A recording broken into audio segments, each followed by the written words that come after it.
শুধু বলতে চাই, আর কত যুদ্ধ, আর কত তর্ক, আর কত বিতর্ক, আর কত ছোট করা।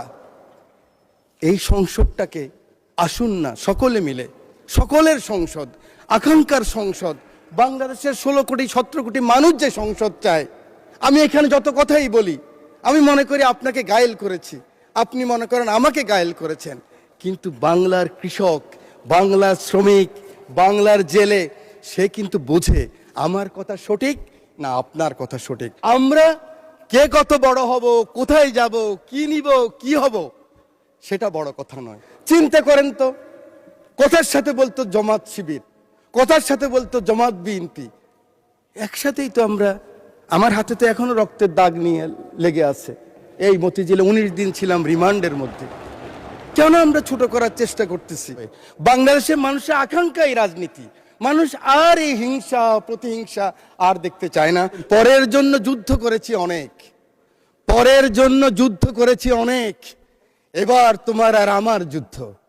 যদি বলো এত যুদ্ধ করে কি পেয়েছি? তিউনিসিয়ায় পেয়েছি জয়, উগান্ডায় পেয়েছি জনগণের ভালোবাসা, আর প্রতিবেশী বার্মায় পেলাম ঘরে ফেরার তাগাদা। আমি যেন সেই বাতিওয়ালা যে পত্ত পত্ত রাস্তায় বাতি জ্বালিয়ে ফিরি, অথচ যার নিজের ঘরে জমে থাকে দুঃস্ব অন্ধকার। এই অন্ধকার আমরা কাটাতে চাই, এই অমনীষা থেকে বের হতে চাই। আমরা সুন্দর স্বাভাবিক সকলের জন্য যে বাংলাদেশ, সেই বাংলাদেশ চাই। মহামান্য রাষ্ট্রপতির চেয়ারকে আমি সম্মান করতে হবে, সম্মান রেখেই বলছি।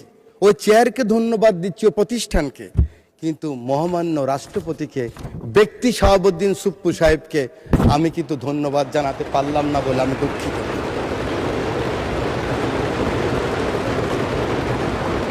111-এর পরে আমরা যখন 26 জন, ম্যাডাম খালেদা জিয়া 3 জন, 29 জন ছোট্ট রুমের মধ্যে পার্লামেন্ট পার্টির মিটিং হলেন, আমি সাইকোলজির ছাত্র, আরেকদিন বলেছিলাম, মুখ দেখেই বুঝেছি ম্যাডামের মনে অনেক কষ্ট।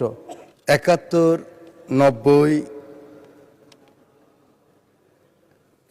এবং 24-এর রক্তাক্ত জুলাই বিপ্লব, বর্ষা বিপ্লব, এই বিপ্লবে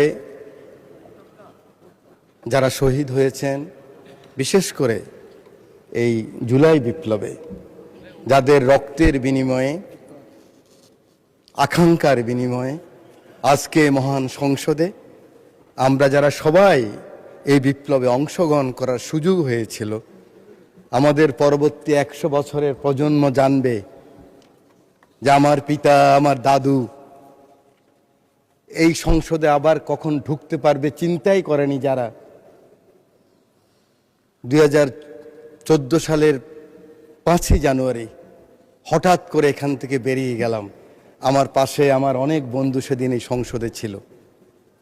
ওরা বলতে পারবে এরকম একটি বিপ্লবের মাধ্যমে, যেখানে এই সংসদ ভবনের লুকিয়ে আছে শুনে প্রত্যেকটি রুম ভেঙে ফেলেছে, কোটি কোটি অর্থ টাকা এই সংসদ ভবনে পেয়েছে, গণভবনের ইট নিয়ে গিয়েছে। এটা বিএনপির লোকেরা নেয় নাই, জামাতের লোকেরা নেয় নাই, এটা ফাইয়াজের মারা নেন নাই, আকরামের মারা নেন নাই, আবু সাইদের আম্মা নেন নাই।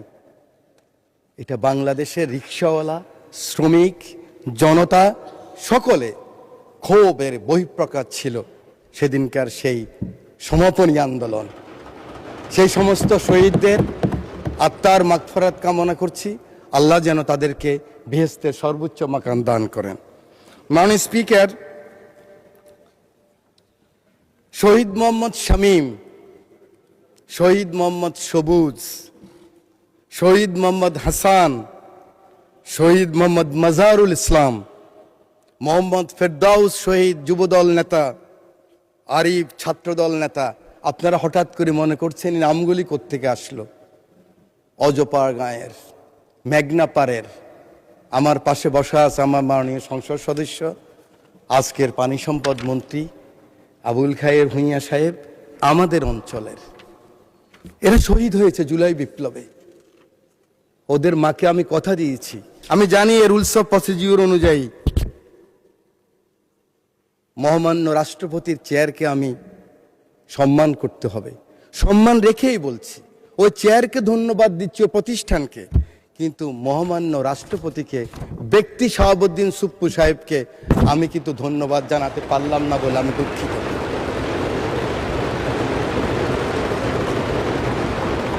মাননীয় স্পিকার, শহীদ প্রেসিডেন্ট জিয়াউর রহমানকে স্মরণ করছি।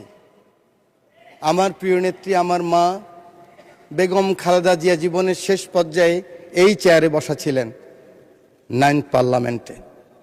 তার পিছনে ছিলেন জনাব ফারুক সাহেব, আমরা ছিলাম, পার্থ সাহেব ছিলেন। প্রথম দিন 1/11-এর পরে আমরা যখন 26 জন, ম্যাডাম খালেদা জিয়া 3 জন, 29 জন ছোট্ট রুমের মধ্যে পার্লামেন্ট পার্টির মিটিং হলেন, আমি সাইকোলজির ছাত্র, আরেকদিন বলেছিলাম, মুখ দেখেই বুঝেছি ম্যাডামের মনে অনেক কষ্ট। ম্যাডাম নিঃশ্বাস ছাড়লেন, বাম দিকে খন্দকার দেলোয়ার সাহেব বললেন, আর এই রাজনীতি করা হবে না, আপনারা যান, আমরা বয়কট করব। আওয়ামী লীগ আসলে আওয়ামী লীগ বয়কট করবে, আমরাও তো অনুষ্ঠানে যাব না, আমরা আসলে আওয়ামী লীগ আসবে না, এই রাজনীতি বন্ধ করতে হবে। 5 জনকে পাঠালেন, আমরা সেখানে গেলাম ওত অনুষ্ঠানে।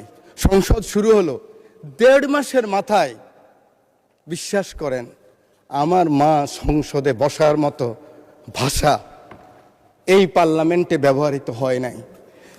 এরকম টোকেন দিয়ে দিয়ে সংসদ নেতা ছিলেন ফ্যাসিস্ট, এই চেয়ারে বসা ছিলেন হাসিনা।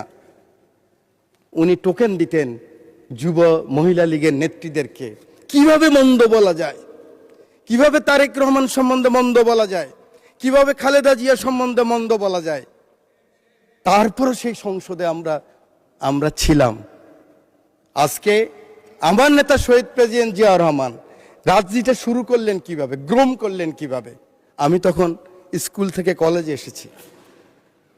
উনি ছাত্র, শিক্ষক, সাংবাদিক, সমাজের বিভিন্ন স্তরের মানুষকে নিয়ে গেলেন, সাংস্কৃতিক কর্মীদেরকে হিজবুল বাহারে, সেখানে তাদের সাথে আলোচনা করলেন। আমার সুযোগ হয়েছিল, আমি ফার্স্ট ইয়ার থেকে সেকেন্ড ইয়ার উঠলাম বিশ্ববিদ্যালয়ে। উলসি যদুনাথপুরে নিয়ে গেলেন আমাদেরকে, চট্টগ্রাম বিশ্ববিদ্যালয় থেকে ফার্স্ট সেকেন্ড যারা হয়েছে। 8 ঘন্টা ছিলাম। ওই হাতের স্পর্শ, ওই কথা, ওই ভীষণ এখনো মনের ভিতরে ভাসে। হয়ে গেলাম জাতীয়তাবাদী শক্তির একজন সৈনিক। আল্লাহ এই 2 নেতা এবং নেত্রীকে বেহেশতের সর্বোচ্চ মাকাম দান করুক।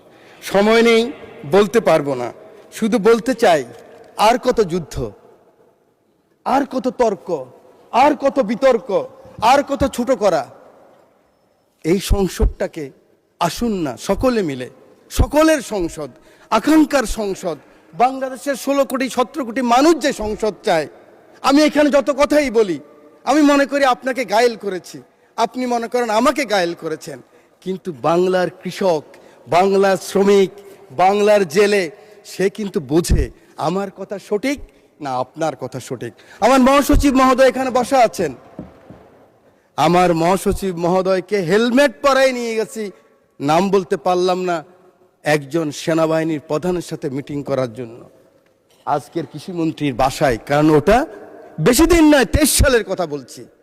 জীবনের বাজি নিয়েই কথাগুলি করেছি আমরা। আমার নেত্রীর 11 আমার নেতাকে যখন নিয়ে গেল, খবর পেলাম আমি, কারণ 7 দিন আগে শেষ দিন আমার দেখা হয়েছিল আমার নেতা তারেক রহমানের সাথে, বেগম খালেদা জিয়ার সাথে 1/11-এর পরে হাওয়া ভবনে। সেদিন ছিল ওনার শেষ দিন। খবর পেলাম ওনাকে নিয়ে গেছে, ঢুকে গিয়েছে। 196 জন এমপি ছিল এই পার্লামেন্টে, আমি ঢুকেছি। আমার নেত্রীকে দেখেছি, একজন মা, তার সন্তানের জন্য কি আকুতি, কি কান্না, কি বেদনা বিধুর আমি দেখেছি। আমি সেই কথা মনে রাখতে চাই। আজকে আমরা অনেকে আছি, কিন্তু ষড়যন্ত্র বন্ধ হয়নি। জাতীয়তাবাদী নেতাদেরকে বেঁচে থাকতে হলে অনেক যুদ্ধ করতে হয়, ঐক্যবদ্ধ থাকতে হয়। আমরা সকলে আসুন একমত হই। আগামী দিনে যে চ্যালেঞ্জ আসবে, এই জাতীয়বাদী শক্তির বিরুদ্ধে আবার যে ষড়যন্ত্র আসবে, সেদিন কারাই প্রধানমন্ত্রীর জন্য জীবনের বাজি রাখতে পারবেন, বাংলাদেশের জন্য বাজি রাখতে পারবেন। সেরকম যদি একটা শক্তি, সাহস থাকে, তখনই হবে সবার আগে বাংলাদেশ, তখনই হবে দিল্লি নয়, পিন্ডি নয়, অন্য কোনো দেশ নয়। জি, সময় সময় বাড়ানো হলো আরো 4 মিনিট। Thank you very much. You are very welcome. Thank you very much. আমি আপনাকে ধন্যবাদ জানাই। আমার সংসদ নেতা, আমি ওনাকে হসপিটালও দেখেছি। একজন মানুষ তার কর্মীকে কত ভালোবাসলে, আমি অ্যাপ্রন পরে গিয়েছি, মাস্ক লাগাই গিয়েছি। আমি এমপি ছিলাম, দেখে চিনে নাই। সেই ছবি আপনারা দেখেন, কিন্তু মাথার মধ্যে ব্যান্ডেজ লাগানো। আমি মাস্ক খুললাম, অবাক হয়ে গেলেন, আপনি কেন আসছেন? আমার চোখের পানি পড়ছে, আমি পিছিয়ে আসলাম। আমি বলতে চাই, এই চ্যালেঞ্জ আবার আসবে। ষড়যন্ত্র বন্ধ হয় নাই। আমরা কে কত বড় হব, কোথায় যাব, কি নিব, কি হব, সেটা বড় কথা নয়। বড় কথা হলো এই চ্যালেঞ্জ গ্রহণ করতে হবে।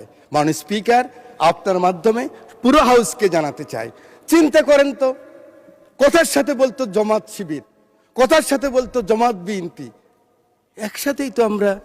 আমার হাতে তো এখনো রক্তের দাগ নিয়ে লেগে আছে। এই মতিঝিলে 19 দিন ছিলাম রিমান্ডের মধ্যে। কেন আমরা ছোট করার চেষ্টা করতেছি?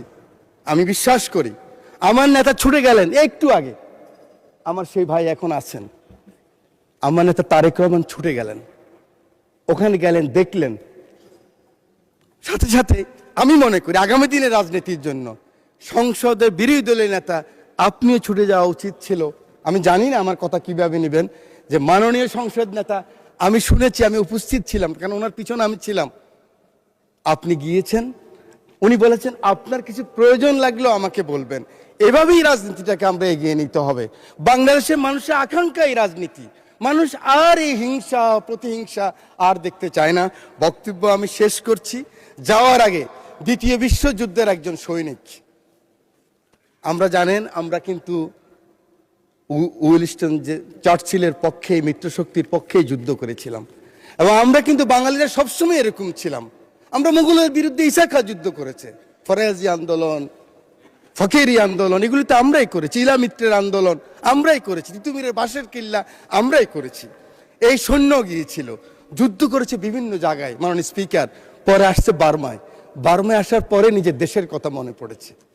দেশের কথা মনে করার পরে মনে করলো, এই বর্গী ওলন্দাজ ব্রিটিশরাই তো অত্যাচার করেছে, আবার তো সেই অবস্থাই হবে। তার স্ত্রীর কথাও মনে পড়েছে। তখন ঢাকায় কিন্তু লণ্ঠনের বাতি জ্বালতো। তো তিনি বলেছেন, পরের জন্য যুদ্ধ করেছি অনেক, পরের জন্য যুদ্ধ করেছি অনেক, এবার তোমার আর আমার যুদ্ধ। যদি বলো এত যুদ্ধ করে কি পেয়েছি? তিউনিসিয়ায় পেয়েছি জয়, উগান্ডায় পেয়েছি জনগণের ভালোবাসা, আর প্রতিবেশী বার্মায় পেলাম ঘরে ফেরার তাগাদা। আমি যেন সেই বাতিওয়ালা, যে পথ্য পথ্য রাস্তায় বাতি জ্বালিয়ে ফিরি, অথচ যার নিজের ঘরে জমে থাকে দুঃস্ব অন্ধকার। এই অন্ধকার আমরা কাটাতে চাই, এই অমনীষা থেকে বের হতে চাই। আমরা সুন্দর স্বাভাবিক সকলের জন্য যে বাংলাদেশ, সেই বাংলাদেশ চাই। আমার নেতা তারেক রহমানের সবার আগে বাংলাদেশ, সেই বাংলাদেশ চাই।